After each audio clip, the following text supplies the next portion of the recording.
I'm here with Kjersti. This is such an honor. You have such a lovely place. How fun to be here in person. Thank you. For real, this is like a massive nightmare for Blake that we're all connecting, though, isn't it? I know. Welcome to my studio. This is a little tighter. It is lovely, than guys. yours. No, she's got this amazing light wall and oh my god, it's amazing, guys. Oh, thank you for coming straight from the airport. That's pretty. That's Literally pretty cool. came from LAX to Thrifty rental car, which is a nightmare. Anytime you come to LA, you got to get to LAX and deal with a rental car. I've always had the worst luck. But And I'm it's here, raining. and it's raining. Of course, I brought the rain. It never rains. But I'm so happy to be here. I'm so honored to be here, and thank you. And so lovely to meet you in person. I mean, know. This is getting wild. It's getting intense. Here's what I would ask. Okay. I notice more and more, because Kjersti's going to be in our documentary. I'm here in LA because Yeah. we're filming, and I wanted to meet her first and do some videos for you guys. But we're going to be filming later this week with her officially for our doc. We're talking to a lot of people. I know you've talked to some off-the-record sources too, Yeah. but because people reach out to us, they want to share. I'm seeing more and more people getting scared. I'm seeing more and more people like, I'm afraid. Now, I don't know if it's the CIA guy or what's going on, but are you sensing that too? Definitely. I don't know if you saw my latest updates. Someone's been basically hijacking my Wikipedia site.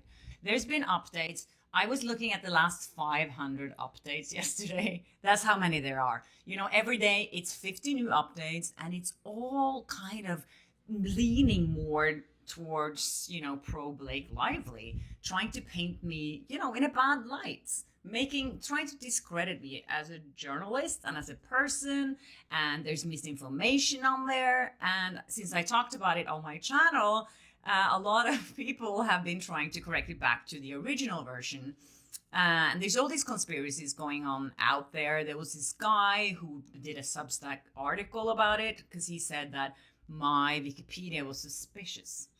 And I was like, why was my Wikipedia suspicious? It was just talking about my achievements as a journalist. It's a very plain, Wikipedia page with just facts and information. And why would you think that was suspicious? So, long story, a lot have happened the last few days. And I knew this. Like, people were messaging me like, "Oh my God, help Kjersti!" And we talked. I shared less worry, but it is a serious concern that we have to be careful of. Yeah. Wikipedia page is kind of not a big deal, but the fact that they can do that and they're starting to do that is a sign that we need to be extra diligent and careful. I think so too. And I don't know if you spoke to Donna, the other creator that I speak to a lot too. She put out Instagram reels that were just started muted in the middle of the audio just went off. So there's these little weird things happening, and I've gotten a lot of comments lately from people saying that, oh, your videos don't show up in my feed anymore, they don't get recommended anymore.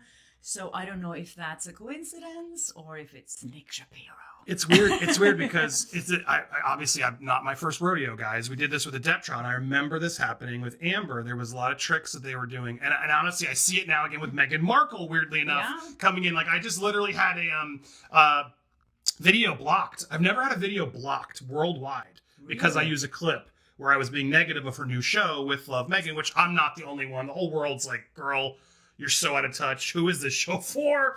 You can go over to Popcorn Palace. I don't want to bore my planet people with my Meghan Markle stuff, but check out the new documentary over on Patreon. I started watching it. It's great. She really said genuinely. She offered. Thank you for that. It was a lot of work. Yeah. So check it out, people. But anyway, I did a video yesterday on Palace to talk about it because she's blocking videos, and I don't know if it's her, but Netflix or Archwell, her company, or people involved can do sneaky things like that, where I really think they've decided to just demonetize my videos, which are doing really well, because it does two things. It stops the flow, the virality of that video, and they can stop us from getting monetization. So there are sneaky tricks like that if Blake or Meghan or Amber, like she did, that they will absolutely do those things. So I think we're starting to get in that period. And it's just the irony, right? Because Blake's like, there's a retaliation campaign against me. And are you feeling she's doing it to us? Definitely. I felt it was really like uncomfortable feeling, I have to say, when I noticed the things about my Wikipedia page, because they were small tweaks, so I wouldn't necessarily have noticed, oh, everything has changed. There were little tweaks of wordings and, things, articles that were referred to. The first article in the references was a People article. that was kind of insinuating that I was the rude one in that interview, that I was inappropriate asking her, or not asking, congratulating her. And, you know, so there were all these little things that made me look like I was a problem. And I think, I definitely think there's stuff going on. It's weird. Like, I don't understand how you could have been in on the retaliation. I can't accept it. Like, in the beginning, I didn't know you. I asked you. You feel very genuine. I've come to know you. I'm in your home. Like, I don't sense you're hiding this big thing. And it's also like, how would they have found your interview and held on to it all these years? Like, it doesn't make sense. Your interview definitely was the tipping point where things went crazy. And could they have put some more money in making your view go viral so people were distracted? Maybe. But is that really retaliation? I don't think so. No, I don't think so either. But I do think, though, my interview is their major problem here, because I think they can blame all the other bad publicity. Yep. They can blame that on Justin Baldoni or on Sony, whoever they're saying were responsible for, you know, her tone-deaf PR campaign. Because those interviews she did during the campaign, that put a very negative light. That was obviously the smear campaign doing that. But with my interview, it stands alone, and they'll do anything in their power to try and find a connection with me and Baldoni's team, because then, you know, they're like, oh, we got her. She's on their team, and it was all a smear campaign. Yep. And, so I do see what they're trying to do here. Yeah, but you, again, I'm going to do it for the record, the legal record. You have never talked to Baldoni or Melissa Nathan or Jernnifer Abel or anyone in Wayfair. No.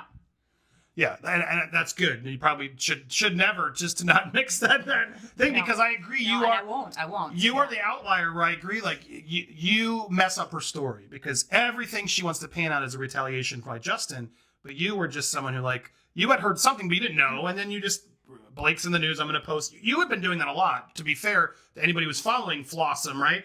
You were reacting and putting interviews, old ones and stuff, relevant to what was happening, because you had a huge library of amazing interviews, which you guys should go watch. Yeah. So you were just following, you know, I'm posted. You didn't know all the backlash, I know, but at least she's got a movie, whatever. You were probably just timing that.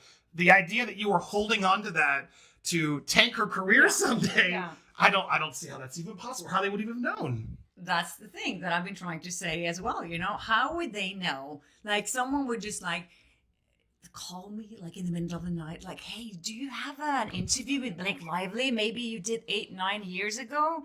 How would even anyone know that I had a bad interview with her? It was actually posted, part of it, on a Norwegian website back 9 years ago, but it didn't get that much attention back then. But that's the thing.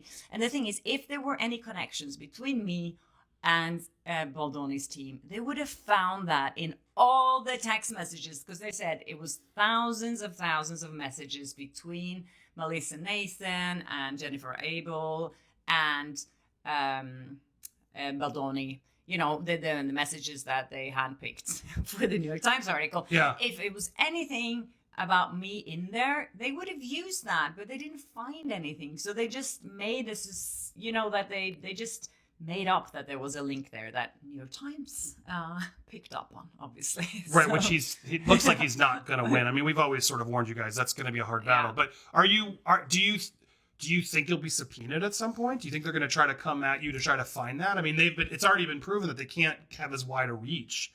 What are your worries or thoughts about that?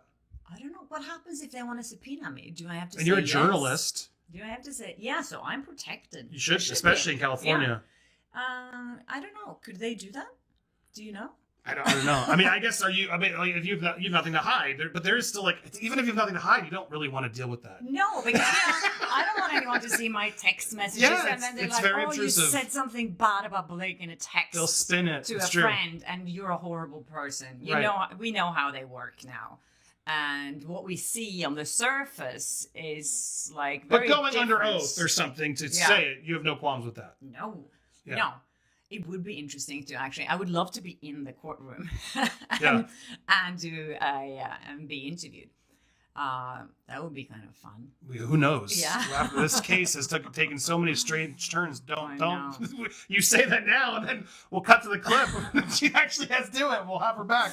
But yeah, it's wild where this is all going. I do sense it's starting to wind down. I think both sides are sort of realizing okay, we actually have to focus on this because I don't think they're going to give up. There is a version where this could all just randomly get settled one day, and we all sort of see it in the news and go, what the hell happened? Yeah. And I think Justin's excuse will be similar to Marilyn Manson, who I know is fighting really hard, and a lot of false things about him.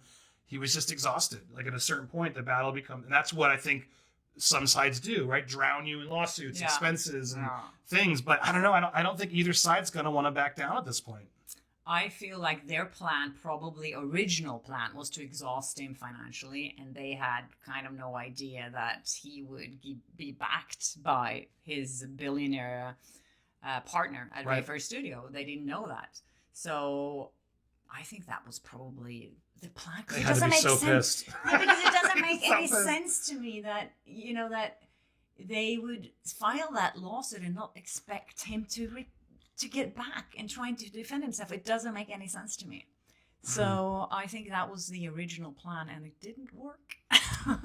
A lot of things don't make sense, but what's going to be even more fun is us continuing this conversation over on her channel. Yes! So head over there. We're going to have another installment of us talking. So check out her channel. We're doing a collab today. Go check it out. Thank you for all your support. Thank you for doing the much, documentary. Andy. Guys, get excited. Join us on Patreon. Watch his Megan with Hate documentary, Megan. guys. It's not trolly, right? No. A lot of people not at all. because again, that was my question. Why did people like Andy? You're too mean on Megan. I'm like, well, let me explain my issues.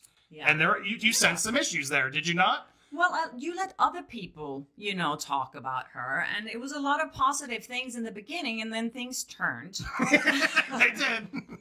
But check it out. That's a good tease. I appreciate that plug. I didn't even ask her to. But there you go. I've been getting good feedback, and I wanted to get that out. I wanted to make a doc before I did this one to really get my creative juices flowing again, because I used to do a lot of these.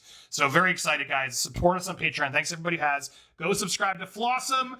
We will be over there continuing the dialogue, so check it out. Yes. There are going to be boxes appearing over us probably. Click those two.